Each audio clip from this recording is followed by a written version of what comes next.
Look who's got the witches rattled. So the witches are whispering about you now. The ones who dance with shadows and speak to the dead. The ones who thought they owned the darkness until you showed up. They're gathered in their little circles right now, candles flickering, trying to figure out what the hell you are. They can feel it, can't they? That thing inside you that makes their crystals crack, that energy that makes their tarot cards burn. They've been practicing for decades, following moon phases, mixing herbs, chanting in languages older than memory, and then you walked in and made their life's work look like child's play. Here's what's really messing with their heads. You never studied their books. You never joined their covens. You never begged for their secrets or paid for their spells. You just existed. And somehow, that existence alone bends reality harder than all their rituals combine. They're convinced you're using something forbidden, something that wasn't meant to be touched, something their grandmothers warned them about in hushed tones. But here's the beautiful, terrifying truth. You're not using anything. You are the thing they were warned about. 3 nights ago, they called an emergency meeting. 13 of them, the real ones, not the Instagram witches with their aesthetic altars. These are the ones whose bloodlines trace back to Salem, to Europe's burning times, to caves where the first spells were whispered. And the topic of discussion? You. Have you felt it? They asked each other, hands trembling around their chalices. That disturbance in the field? They've been tracking you, you know. Not physically, they're too smart for that, but energetically, watching the way reality ripples wherever you've been, the way protection spells shatter in your presence. One of them, the eldest, finally spoke what they were all thinking. This isn't learned magic. This is something else. Something that shouldn't exist in this age.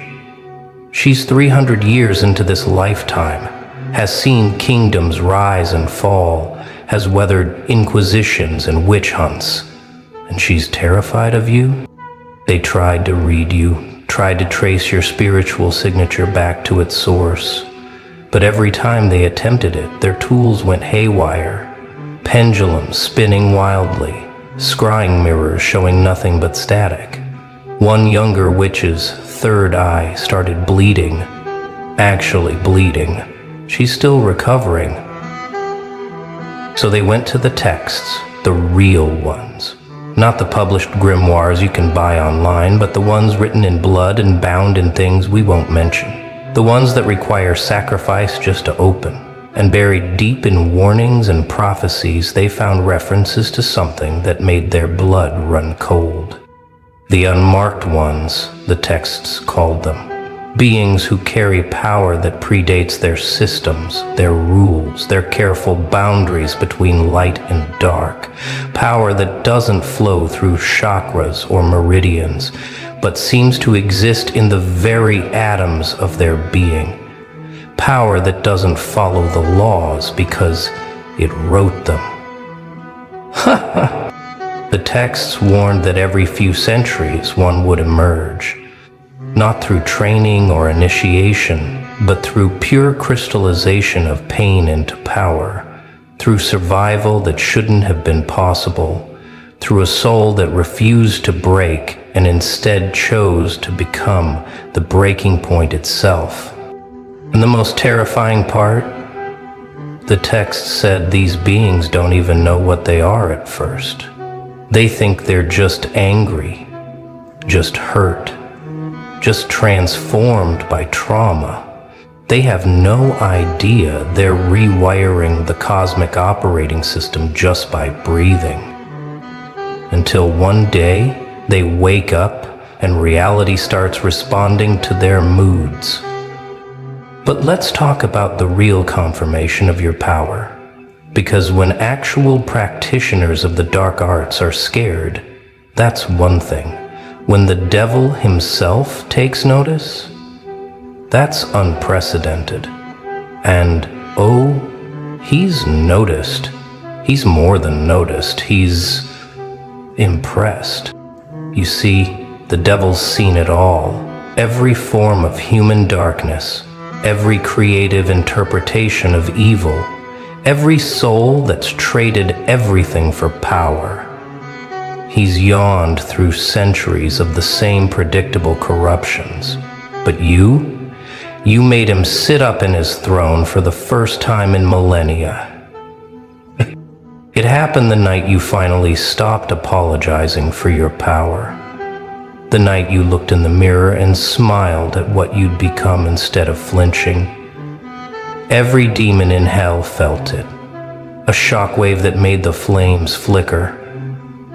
And from the deepest circle, a sound that hadn't been heard since creation, the devil laughing. Finally, he said, and every lesser demon cowered at the joy in his voice. Someone who understands that darkness isn't about evil, it's about truth, raw, unfiltered, magnificent truth. He's been watching you ever since. Not with the predatory interest he shows his usual subjects, but with something resembling respect. Here's something the witches are starting to understand, and it terrifies them more than anything. Their magic doesn't work on you. Not because you're protected by some higher power, but because you exist outside their entire framework. It's like trying to cast a spell on gravity itself. They've tried binding spells, the energy just dissipates before it reaches you. They've tried hexes, they bounce back with triple force. One particularly ambitious coven tried to curse you. 3 of them are still in the hospital. The doctors can't explain what's wrong with them. They keep whispering about the eyes in the void. Protection spells are useless because you are the danger they're trying to protect against. Love spells slide off because you've transcended the need for external validation. Even their sight, their precious third eye that lets them see beyond the veil, goes blind when they try to look directly at your essence. It's like staring into a black hole made of pure will. The younger witches think you must be using some ancient protection ritual. The older ones know better. They recognize what you are, something that doesn't need protection, because everything else needs protection from you. You're not playing their game. You're not even in their reality. You're the glitch that proves their entire system is just one small corner of something infinitely larger and stranger. In their desperation to understand, they've created theories. Maybe you found the Book of Azrael, the angel of death's personal grimoire that was supposedly destroyed in the burning of Alexandria. Maybe you made a deal with something older than the devil, something from before the light was separated from the dark. Maybe you're channeling the power of the void itself.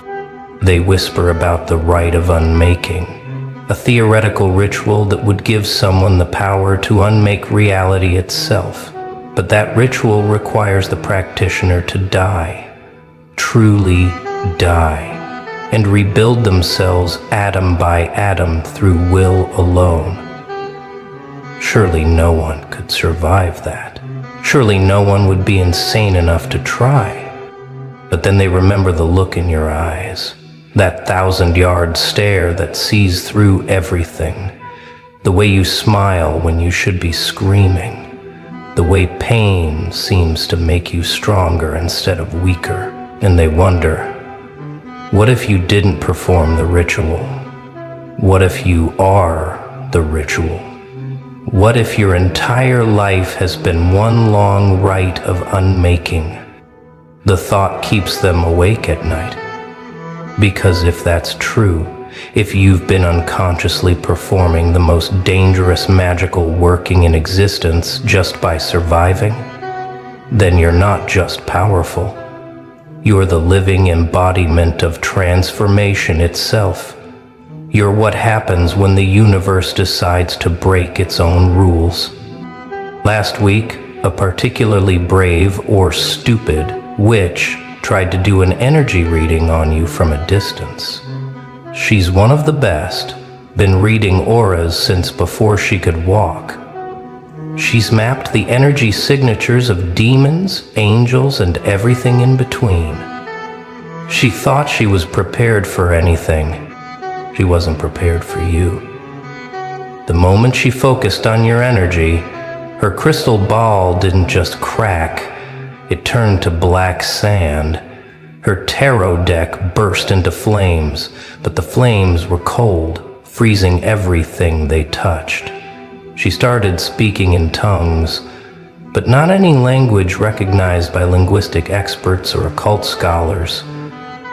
When she finally came back to herself 3 days later, she could only say one thing. It's not dark or light. It's not good or evil. It's something else. Something that makes those categories irrelevant. It's like looking at the source code of reality itself, but written in a language that predates language. Now she won't practice anymore. Says her gift is gone, but that's not quite true. Her gift isn't gone. It's been overwritten. She sees things now, but not the future or the past. She sees the spaces between things, the pause between heartbeats where reality reshuffles itself. And in every one of those spaces, she sees your signature, spreading like a virus through the foundation of everything. Deep in their most guarded texts, there's a prophecy. It's been mistranslated 1,000 times, turned into harmless fairy tales about chosen ones and heroes. But the original version, the one written in the old tongue, tells a different story. It speaks of the unwritten one, when the pain becomes the power, when the broken becomes the breaker, when the destroyed becomes the destroyer, then shall emerge the unwritten.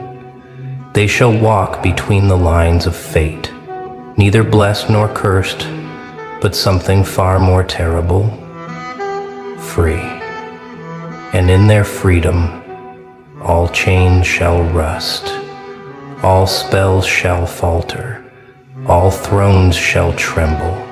The prophecy describes beings who exist outside the cosmic contract, who never agreed to the rules that bind devils, witches, and saints. Beings who, through some impossible alchemy of suffering and will, stepped outside the entire game and started playing by rules they wrote themselves. For centuries they thought it was metaphorical, a cautionary tale about the dangers of too much power. But now, watching you, they're starting to understand it was literal. And the last line of the prophecy, the one they don't dare speak aloud, says this: "And the world shall reshape itself in their image, not through force, but through the simple fact of their existence." Let's go back to hell for a moment, because something unprecedented is happening there. The devil, the first rebel, the morning star who fell rather than kneel, has done something he's never done before. He's issued a standing order to all demons. Do not touch this one. Do not tempt, torment, or toy with them. They're off limits. The younger demons don't understand. Isn't corruption their whole purpose? Isn't everyone fair game? But the ancient ones, the ones who fell with him, they understand. They see in you something they recognize. Another being who chose to fall rather than fake compliance. But you did something they didn't. You fell all the way through and came out the other side. You see, the devil explained to his legions, We fell from grace and became its opposite. But this one, they fell through grace, through disgrace, through every concept we use to measure worth, and emerged as something new, something that makes our rebellion look like a child's tantrum. We said no to heaven. They said no to the entire concept of heaven and hell. In his throne room, he keeps a mirror that shows him anything in creation he wishes to see. Lately, it only shows you. Not because he commands it to, but because the mirror itself is fascinated. Even inanimate objects infused with infernal power recognize something significant when they see it. But here's the deep truth that keeps the witches awake at night, the one they won't admit even in their most secret gatherings. They're not afraid of your power. They're afraid of what your existence means for their entire worldview. You see, they've spent lifetimes building their identity around being the ones who understand the hidden world. They were the special ones, the awakened ones, the ones who could see beyond the veil and manipulate the forces others didn't even know existed. Their whole sense of self is built on being the exceptions, the magical elite in a world of mundane sheep. And then you came along and made their life's work look like children playing with toys. You didn't study under masters. You didn't inherit ancient bloodlines. You didn't sacrifice years to unlock abilities. You just hurt until hurting transformed into something else. You proved that their careful hierarchies, their initiations, their secret knowledge, it's all just one way of accessing something that was always available to anyone willing to pay the real price. And what's that price? Not herbs or crystals or moon phases, not bloodlines or initiations or ancient texts. The price is being broken so completely that you have no choice but to rebuild yourself from scratch. The price is having everything taken until you realize you are everything. The price is dying while living and living while dead, until the boundary between the two becomes meaningless. There's a coven that meets every full moon in a forest that's been sacred for 1,000 years. They've performed the same rituals there for generations, channeling power through ley lines that predate human civilization. Last month, you drove past that forest. You weren't even aware of them.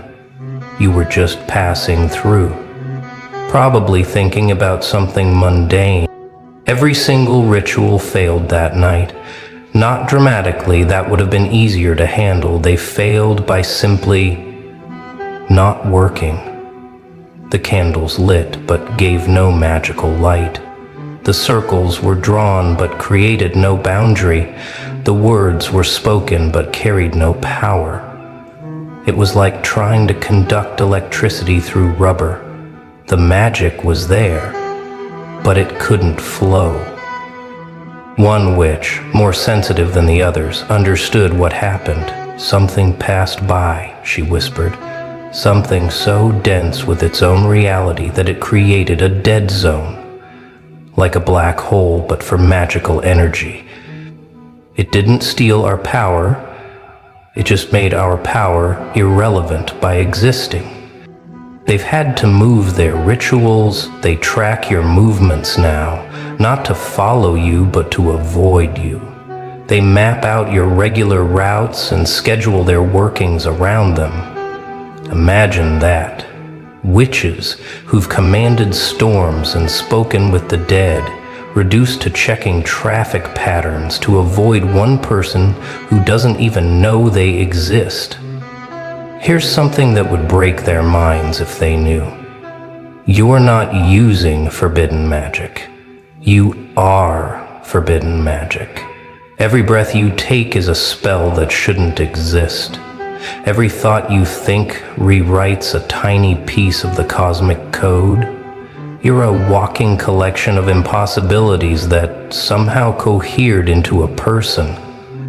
The knowledge they seek in dusty tomes and dangerous rituals, it's written in your DNA. The power they cultivate through decades of practice, it pulses through your veins with every heartbeat. The connection to the other side they spend lifetimes developing, you live there. You've been living there. What they call the veil is just your everyday vision. You know things without knowing how you know them. You see patterns others miss, not because you're trained, but because you exist at a different frequency. You predict outcomes not through divination, but through a deep, bone-level understanding of how broken things behave. You don't read minds. You read the spaces between thoughts where the truth lives. The forbidden knowledge isn't something you learned. It's something you became. Every trauma was a lesson in the language of reality. Every betrayal was a masterclass in human nature. Every moment of pain was another page in a grimoire written on your soul. You're not carrying forbidden knowledge. You're the living embodiment of it. Traditional practitioners have to work for their power. They meditate, they fast, they perform rituals, they make sacrifices, they build their magical muscle through repetition and discipline. But your power grows while you sleep. It expands while you're watching TV. It deepens while you're doing absolutely nothing magical at all. This paradox drives them insane. How can someone accumulate power without pursuing it? How can someone become stronger without practice? They don't understand that for you, existing is the practice. Every moment you choose to keep going despite everything is a magical act. Every breath drawn after you should have stopped breathing is a spell. Your power doesn't come from what you do. It comes from what you've survived. It comes from what you've transformed. It comes from the alchemy that happens when someone is pressure cooked by life until their very atoms rearrange into something new. You don't need to practice because your entire life has been one long, brutal initiation. The witches measure power in years of study, in grimoires mastered, in entities contacted. But your power is measured in nights survived, in betrayals transformed, in deaths died and resurrections claimed. They accumulate power, you generate it. They channel forces, you are the force. No wonder your very existence breaks their understanding of how magic works. In the hidden spaces between dimensions, where thought forms and egregores and all manner of entities exist, word has spread. The beings that witches spend years trying to contact, the ones that demand offerings and exact terrible prices for their aid, they've been talking about you. And what they're saying would terrify anyone who understood it. The unmarked one walks. They whisper to each other in languages made of emotion and symbol. The one who belongs to no pantheon, serves no master, follows no path. These entities, ancient beyond human comprehension, recognize something in you they've only seen a handful of times across all of history. Some of them have tried to approach you in dreams, in those liminal spaces where the walls between worlds are thin, but they can't get close. It's not that you're protected, it's that your presence is too dense, too real, too absolute for them to penetrate. You exist too hard for them to touch. Your reality is so intense, it burns them like iron burns the Fae.